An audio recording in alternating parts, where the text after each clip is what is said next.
పాపం ఆ 8 మంది ప్రాణాలతో బయటకు రావాలని మేము సహకరిస్తూ వచ్చాం. కానీ మీరేం చేస్తున్నారు? రాజకీయాలు చేస్తున్నారు. ఉత్తమ్ కుమార్ రెడ్డి గారు ఇక్కడ కూర్చొని మాట్లాడతాడు, గత ప్రభుత్వ నిర్లక్ష్యం వల్ల టనల్ కూలిందట. గుండాలే మాట్లాడడానికి ఏం మాట్లాడుతున్నాను? గత ప్రభుత్వానికి ఇక్కడ ఇప్పటికి ఏం సంబంధం? మీరు పని ప్రారంభించేటప్పుడు జియాలజికల్ సర్వే ఆఫ్ ఇండియా మీకు ముందుకు పోవడానికి అనుమతి ఇచ్చిందా? ఇస్తే రిపోర్ట్ బయట పెట్టండి. లేదు, national institute of rock mechanics వాళ్ళని పిలిచి మీరు వాళ్ళ యొక్క ఒపీనియన్ తీసుకొని ఇక్కడ ఒక వ్యాలీ ఉంది, ముందుకు పోవచ్చా, పోతే ఎలాంటి జాగ్రత్తలు తీసుకొని ముందుకు పోవాలో పర్మిషన్ అడగాలి. అడిగారా? ఉంటే రిపోర్ట్ బయట పెట్టండి.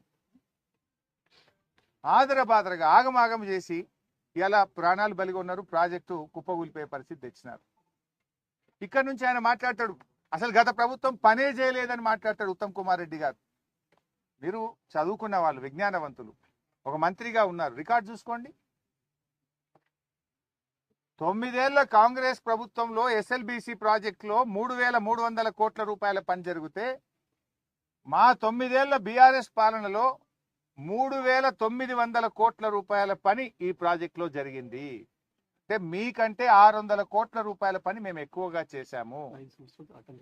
మాకు 2 ఏళ్లు వరుసగా కరోనా వచ్చింది. ఇంకా కరోనా వచ్చిన 10,000 లీటర్లు పర్ మినిట్ సీపేజ్ వచ్చిన, చాలా ఇబ్బందులు వచ్చినా కూడా దాదాపు 12 కిలోమీటర్ల టనల్ను మేము పూర్తి చేశాము.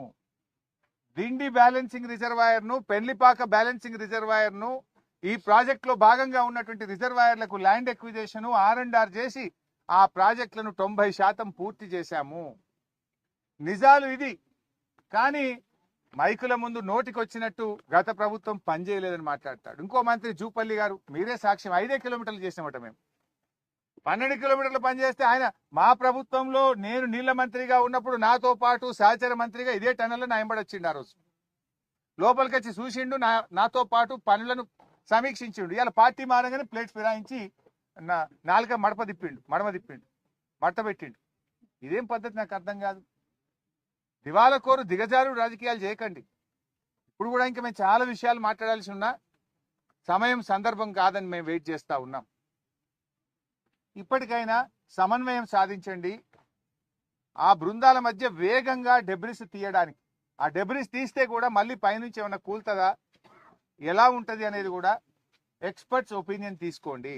జాగ్రత్తగా చేయండి. పనిచేసే వాళ్ళ ప్రాణాలకు కూడా మళ్ళీ ఇబ్బంది రావద్దు. మీరు మక్కు తీస్తుంటే మళ్ళీ పైనుంచి ఇంకా ఫర్దర్గా ఏదైనా పడే ప్రమాదం ఉందా, దాన్ని ఎలా తీయాలి, ఏం జాగ్రత్తలు తీసుకోవాలో కూడా ఎక్స్పర్ట్స్ నుంచి ఒపీనియన్ తీసుకొని జాగ్రత్తగా చేయండి, వేగవంతంగా చేయండి. ప్రతి నిమిషం కూడా ఇంపార్టెంట్. 6 రోజులు ఎంత కాస్ట్లీ అండి. ఇలా మీరు 6 రోజులు సమయాన్ని వృధా చేశారు. లోపల వాళ్ళకి ఆక్సిజన్ ఏంది, వాళ్ళ ఆహారం ఏంది, వాళ్ళకి మంచినీళ్ళు ఏంది, మంచినీళ్ళు లేకుండా, గాలి సరిగ్గా అందకుండా, ఆహారం అందకుండా వాళ్ళ ప్రాణాలు ఏం కావాలి? ఒకసారి వాళ్ళ స్థానంలో ఉండి ఆలోచించాలి మీరు. ఇలా వాళ్ళు ఇతర రాష్ట్రాలకు చెందినటువంటి వాళ్ళు.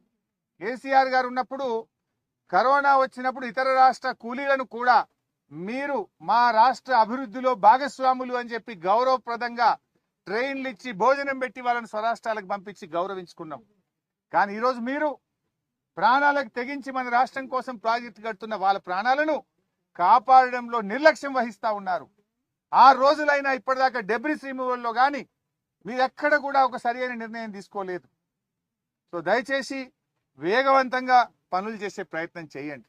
అసలు మీ ప్రభుత్వం, రేవంత్ రెడ్డి గారు ఢిల్లీలో పోయి మాట్లాడతాడు. ఆయనకేమో ఇక్కడికి వచ్చి చూసే టైం లేదట. కరీంనగర్కో, ఆదిలాబాద్కు, నిజామాబాద్కు ఎలక్షన్ ప్రచారానికి పోతున్నాడు రేవంత్ రెడ్డి. హెలికాప్టర్ వేసుకొని ఆయన ఎలక్షన్ ప్రచారానికి పోతే ఈ మంత్రి గారు నాకు హెలికాప్టర్ లేదని నేను హైదరాబాద్లో ఉన్నాడు. హెలికాప్టర్ ఉంటేనే వస్తాడు ఇక్కడికి. ఒకనాడు హెలికాప్టర్ దొరకలే. రేవంత్ రెడ్డి వేసుకొని ఎలక్షన్ ప్రచారానికి పోతే ఉత్తమ్ కుమార్ రెడ్డి గారు హెలికాప్టర్ లేదని హైదరాబాద్లో ఉన్నాడు.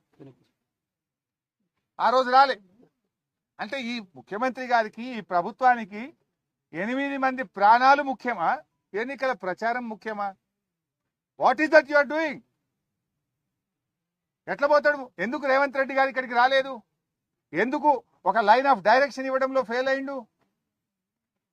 ఎందుకు రేవంత్ రెడ్డి గారు సమీక్షించలేదు ఇక్కడికి వచ్చి? ఎందుకు ఆ కుటుంబాలను ధైర్యం చెప్పే ప్రయత్నం చేయలేదు? నేను అడుగుతా ఉన్నా. ఎలక్షన్ పోవడానికి తీరిక ఉన్నది నీకు, ప్రచారానికి పోతున్నావు ఎలక్షన్లకు. కానీ ఇంత ముఖ్యమైన ప్రాజెక్ట్ ఈ రాష్ట్రంలో కుప్పగూలిపోతే పట్టించుకునే బాధ్యత నీకు లేదా అంటున్నా. అసలు ఇవాళ కాంగ్రెస్ అధికారంలో వచ్చిన 15 నెలల్లో 4 ప్రాజెక్టులు కూలిపోయినాయి. ఖమ్మం జిల్లాలో పెద్దవాగు కొట్టుకుపోయింది, చాలా ఆస్తి నష్టం, పంట నష్టం జరిగింది. ఇవాళటి వరకు ఆ ప్రాజెక్టు పునరుద్ధరించే పని జరగడం లేదు. సుంకిశాల కుప్పగూలిపోయింది. హైదరాబాద్కు మంచినీళ్ళు ఇచ్చే సుంకిశాల ప్రాజెక్టు మీ నిర్లక్ష్యం వల్ల, అవినీతి వల్ల ఇవాళ అది కూలిపోయినటువంటి పరిస్థితి ఉన్నది. పాలమూరు ఎత్తిపోతల పథకంలో భాగంగా నిర్మించిన వట్టెం పంప్ హౌస్ జలమయం అయిపోయింది మీ యొక్క నిర్లక్ష్యం వల్ల. ఇవాళ ఎస్ఎల్బిసి టనల్ కూలిపోయినటువంటి పరిస్థితి ఏర్పడ్డది. 4 ప్రాజెక్టులు కూలిపోయినాయి మీ 15 నెలల్లో. ఏం చేస్తుంది ప్రభుత్వం నేను అడుగుతా ఉన్నా. అసలు నీళ్లు ఉన్న నీళ్లను కూడా కాపాడలే మీరు. శ్రీశైలం ఇప్పుడు అడిగలు చూస్తే మొత్తం ఖాళీ అయిపోయింది.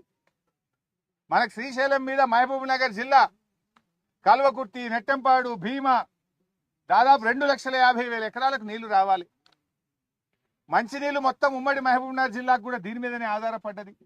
మొత్తం శ్రీశైలం ఖాళీ అవుతా ఉంటే ఏం ప్రభుత్వం నిద్రపోతుందా? గుడ్లప్పగిచ్చి చూస్తుందా?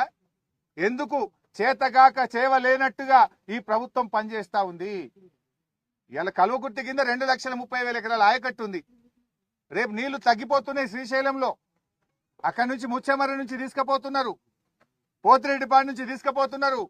ఆపే బాధ్యత మీకు లేదా అని నేను అడుగుతా ఉన్నా.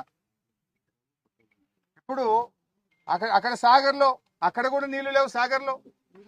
సాగర్ ఆయకట్టు 6,30,000 ఎకరాలు సాగర్ ఆయకట్టు ఉన్నది.